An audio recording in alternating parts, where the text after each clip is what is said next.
Alright, motherfuckers. This is a very important video that we've stumbled upon. This wasn't even in the plan of the videos that I was going to make. But, you know, I thought of this as an idea while talking about the Brian Alvarez video. So here it is, motherfuckers. I need someone to explain to me why Okada, and here's a picture of him, why Okada is great. Now, this isn't just about Okada, right? This is just about, like, the Okadas of the world, if you will, right? That includes people like Nakamura, fucking people like Buddy Murphy, honestly. You know, I mean, Buddy Murphy is more of a jobber, but you understand what I'm saying, right? Kenny Omega, Cody Rhodes, these just jobbers, right? What makes this guy great? You know, I thought about this while talking about the Brian Alvarez video because I realized that in those videos that Brian Alvarez and Dave Meltzer explain, they just make these sweeping generalizations, right? They're just like, oh, Okada, right now, he's the best wrestler in the world. Okay, why is he the best wrestler in the world? What does he do, motherfuck, that makes him the best wrestler in the world? Right before this video, I threw on a video about why Brock Lesnar is awesome. And in that video, I make a case, both kayfabe and non-kayfabe wise, why Brock Lesnar is awesome, right? I'm not going to talk about that now because we just made that video, motherfuckers. But so watch that video. But the facts are that Brock, like when I talked about Brock Lesnar, I explained different things, right? And whether you agree with him or not, you can see the argument, right? The structure of the argument is there. You're like, okay, based on reasons 1, 2, and 3, I can conclude that either the hater is or is not right. But Brian Alvarez and Dave Meltzer, when it comes to people like Okada and Kenny Omega, they're just like, oh, it's undeniable. I mean, Kenny Omega is the best wrestler in the world. It's undeniable. And people are so stupid, right? And they lack critical thinking so much that they just accept his conclusion without any evidence, right? As a matter of fact, anyone explain to me, like in the comments, if a neckbeard sees this, explain to me in the comments why Okada is good. Why he is better than Okato, the TNA jobber that he was when he first debuted in wrestling. Explain it to me, man.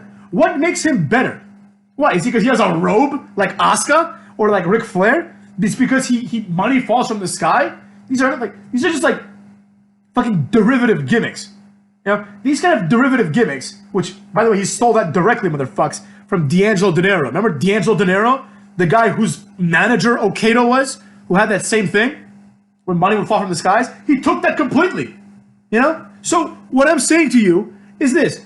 Someone like Okada, what does he do that differentiates him from Yoshihashi from the same damn company? Explain it to me. You know, aside from the fact that New Japan has decided that this guy is their champion, right? Aside from kayfabe reasons, like, all right, we're gonna make him the champion for 20,000 days. Go ahead, be my guest. You know. Aside from that, what makes him good? When I was looking for the Brock Lesnar picture that I used in the Brock Lesnar video, I saw an article because I just googled Brock Lesnar. I was gonna go to images, but I saw an article, and John Cena said that Brock Lesnar, according to John Cena, Brock Lesnar is the best in-ring guy ever for his performance at the Rumble. Now, that might be kind of a stretch, but, you know, an argument exists there, you know what I'm saying? An argument exists that was an incredible performance, right? At least from the kayfabe perspective, right? You just throw people left and right. Explain to me something like that Okada has done. And people are going to point to like, well, he beat Tanahashi like in April of like whatever, you know, 2017. Who gives a shit? Tanahashi's a jobber too. You understand what I'm saying? Like, there's nothing about Okada, there's nothing about Kenny Omega or these cuckolds that makes them good. What makes them good? Like, explain to me this. Take Kenny Omega and let's compare him to, I don't know, Tony Nese, motherfucks. Compare him to Tony Nese. Or, you know, someone like Aleister Black, right? Someone who has pretty much the same moves as Kenny Omega, right? What makes one better than the other? What is it? I would argue that Aleister Black is better because at least he has personality. You know, he's got a unique look. He has personality, and his moves and mannerisms are relevant to his character to a degree. That makes it sound like he's a good wrestler. He's not, but he's better than Kenny Omega. What is it, man? Can anyone just explain to me what it is about Okada, Kenny Omega, Naito, all these guys? People are like, oh, Okada's so great. Him and Omega had a great match. No, what happened was they had a match. Dave Meltzer said it was the best match ever, and people with no critical thinking abilities were like, yeah, it's the best match I've ever seen. Best match ever. Incredible, right? Why is it the best match? Because Okada botched the dropkick again? Because Kenny Omega missed the knee like he does in every match? And he did his 3 moves? Is that why it's the best match ever? No, as a matter of fact, motherfuckers, someone sit down and explain to me what makes these guys so good. Everyone that I like, I have reasons for liking them. Like I said in a previous video, not today, but from like last week or something, where I was like, there are things that people like that I don't understand. And that's fine. Like, I'm not going to understand everything, right? But when it's all the things that I don't like, and all things that make no sense, right, then I start asking questions. And that's fine. I don't have to understand why you like them. But if you have a reason, just let me know. So I can say, oh, okay, right? Like, for example, when people like Finn Balor, who I think looks like he's missing a chromosome personally, right? But all these guys, like people that I know even, right? People that I know, like grown men, motherfuckers, telling me, Finn is bae. I'm like, Finn is what? You know? I mean, whatever, you know, like one of my friends thinks that Finn Balor has a really good physique and he's an attractive guy and therefore should be a star. Now, that's not my cup of tea, right? It's not his cup of tea either, you understand? But like he finds these things to be relevant to whether a wrestler should be pushed or not. I think it's like the real metric is, can this guy feasibly beat the shit out of someone, right? And I don't think Finn Balor can. I mean, you know, he's an athletic guy. I'm sure he'd do fine in a fight, but he can't beat up John Cena, right? So, but to my friend, aesthetics are more important, right? So he's like, all right, Dolph Ziggler is a handsome guy. He's got a nice body. He should be champion. And I'm like, all right, I don't agree with your point, but I acknowledge it as a point. You know what I'm saying? If people sit there and say, yo, man, Finn Balor is great because he's hot, right? Fine, dude, that's fine. I get it. Now, again, not an argument that I agree with, but it's fine. You know, like, at least you have a reason. But what is the reason when you say Kenny Omega is good? What is it? Because no one says, oh, he's hot, because he's not. He looks like a fucking fraud. You know what I'm saying? And even if he were more attractive, right? Is there anything else? Because there's plenty of attractive people in sports, right? But typically they have to bring a little bit more to the table. You know what I'm saying? Although there's been examples like David Beckham, for example. Like he was a great soccer player, but he wasn't like the best. Like any year that he played, he wasn't the best. But there was a few years when he was like top 3 probably. So there you have it, motherfuckers. You have to bring something else to the table, right? Olivier Giroud. A lot of people don't know who he is. He's considered to be like one of the most handsome soccer players because he's not good enough. He's not good enough to be known for anything other than that. You see what I'm saying, motherfuckers? You have to bring something to the table. And then when we get to people that have nothing to bring to the table, right? Zero to bring to the table. Like Kenny Omega does not have great charisma. Kenny Omega does not look exceptionally attractive, right? I don't think most girls would prefer someone like Kenny Omega over, I don't know, prime Chris Jericho or like Randy Orton or something like that. No way, right? You know, he's not exceptionally athletic. I mean, he's athletic, but he's not exceptionally athletic, right? He's not like it's not like he's doing things that no one else can do. You know? Like back in the day when Jeff Hardy was the only one doing a flip with a swanton bomb, that was exceptional because people weren't really doing that, except for the cruiserweights in WCW. So that's what I'm saying. You know what I mean? Like when you do things or have attributes that are exceptional, then okay, there's an argument there. But if you take someone like Okada and you're like, what makes this guy a star? What makes him a star? Is it his ever-changing hair color, which is a waste of time and money? Is it his 6-move repertoire? You know, what is it, man? Is it the promos that you don't understand? Why should this guy be treated as a star? And then you have people like Marty Scurll.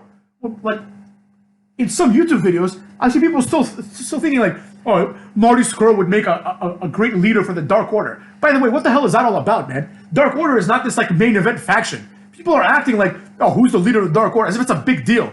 It's going to be like Daniels. It's going to be, oh, Daniels all along was the leader of the Dark Order. That's what it's going to be.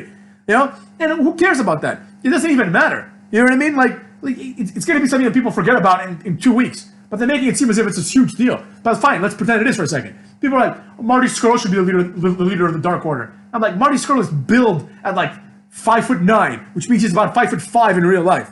Right?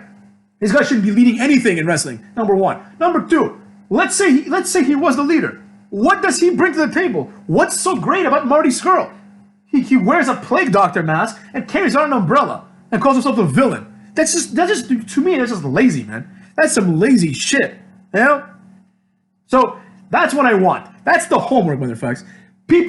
Someone, either in these videos or I'm gonna start looking for answers. Ask my friends. Someone needs to explain to me what makes this person great. Just like I explained what makes Brock Lesnar great. But the problem is, motherfuckers, and you all know it, everyone that's watching this video, even the neckbeards that might straggle along here and give me a dislike, you all know it. You all know deep down inside that I am right. You all know that you don't have an argument as to why Okada is good. You don't. What's the argument? He does the tombstone worse than Undertaker. He does the clothesline worse than JBL. He does the dropkick worse than like even Hardcore Holly, right? He does the elbow worse than like than even fucking CM Punk, motherfuckers. He does everything worse than other wrestlers, right? He's not especially in shape. You know, I guess he's tall. That's a positive, especially like in New Japan where they emphasize short motherfuckers. He's tall and he's like a handsome guy. I'm not gonna sit here and tell lies, you know. But that's it. You know, is he really like who do you think we're gonna fight? Like fucking, I was gonna say Okada or Ziggler, but let's just say this: who do you think we're gonna fight? Okada or Brock Lesnar, motherfuckers? You know, who is the better wrestler? Like who would win a wrestling match? Like in the Olympics, Okada or Brock Lesnar? Brock Lesnar would tear him apart. Brock Lesnar would tear him apart in boxing, in UFC, in probably anything that involves like contact, sports, and definitely combat. He would destroy him in everything. So what makes Okada a better wrestler? What makes him a better wrestler? You know, in his prime, Brock Lesnar had way more moves than Okada does. He would do like the running STO, the Brock Lock. Remember the Brock Lock, which had two variants, by the way, the bear hug variant and the stretch muffler variant. Of course, they have 5. The repeated power bombs. His little like, you know, someone would hit him in the face and he would just like do like this the little Brock Lesnar move and just clothesline him, like no selling it. Things like that, man. There was a lot of moves you could do on Here Comes the Pain that were Brock Lesnar moves, motherfuckers. You know what I'm saying? And even the Shooting Star Press. So there you have it, cuck boys. There you have it, cuckies. There's nothing. You got nothing. You got nothing. So next time, then they sign like some jobber from Japan and they bring them to WWE and make a big deal out of it, like they did with Kenta or Nakamura, and they pan out to nothing, right? Then you'll know why. Because the realities are what they are. You can bring in a Sin Cara or a Nakamura, but wrestling is a business that is centered around charisma and talking on the microphone. The only wrestling company that does this correctly is WWE and arguably now AEW and TNA to a degree, right? It's not about long matches, right? It gets over in countries like Japan and Mexico with long matches because in Mexico, the long matches are insane. You have these people doing things you've never seen before in your life. It's like, oh, holy shit. It's like a bunch of Rey Mysterios. It's a bunch of people that like are doing these incredible things that you've never seen, right? Which doesn't work in the United States, right? Because that's not how wrestling works here. Here, it's more about being grounded, suplexes, power moves. That's what's gotten over in America, right? Lucha Underground tried doing that, and it worked just fine. If Lucha Underground was backed by different financial backers and had like more of a focus, like it was better than AEW. You know what I mean? And it worked for the same reason because you have these people that are just like jumping off like fucking scaffolding every episode. You know? So, and in Japan, wrestling is all about like honor and respect. I think it's because like they have so many forms of art in Japan, so many media to like tell stories that they don't need to do it in wrestling. Like you can even watch anime and they have stories, right? Japanese storytelling is like on point, so they're not gonna employ that bullshit on New Japan because they do it everything else. And people are like, oh man, sometimes I want to watch people hit each other. Here's New Japan, cuck, watch it, dumb bitch. You know what I'm saying? So that's what I'm saying. Whereas in America, it's not about that. It's never been about that. In America, it's about Lita betrayed Kane and slept with Edge, and now which mirrors the real life Matt Hardy situation. And now Edge is a heel and he'll become champion. That's what wrestling is, cucks. It's not this kind of bullshit that they're throwing onto us. And what might work in Japan and in Mexico is not going to work in the United States all the time. That's why people like Nakamura and Sin Cara, who have had basically the same career, right, don't matter. They come in, they're brought in as these like prospects, like Sin Cara teamed with John Cena. You know what I mean? He like saved John Cena and Daniel Bryan, right? Then all of a sudden, boom, before you know it, he's jobbing to like Dash and Dawson, or you know what I mean? He's at nothing. So that's what I'm saying, motherfucks. You have to explain to me. It's not good enough to say things like, oh, Nakamura has great matches and he's charismatic. Because I don't see the great matches and I don't see the charisma. Where's the charisma? Just coming onto the ring and shaking your hands like a retard? That's charisma? What's charismatic about that? Now, I will say, the real life guy, like Nakamura, like the person who plays the character of Nakamura, he is charismatic. Like it's clear. Like this guy he's like a funny guy. You know, he's charming, right? He's someone that like knows how to like draw attention. He can play a good heel, he can play a good face. But the character of Nakamura doesn't do any of that. Maybe in New Japan, where like the character can cut promos, maybe he's palpable, right? But in reality, like the way he's presented in WWE, which is just a guy that comes out dancing, he has a dancing gimmick. He's no different than Fandango. It's the same thing. You people need to open your eyes and see this, man. It's the same fucking thing. Fandango comes out dancing and then loses. Nakamura comes out dancing and then loses.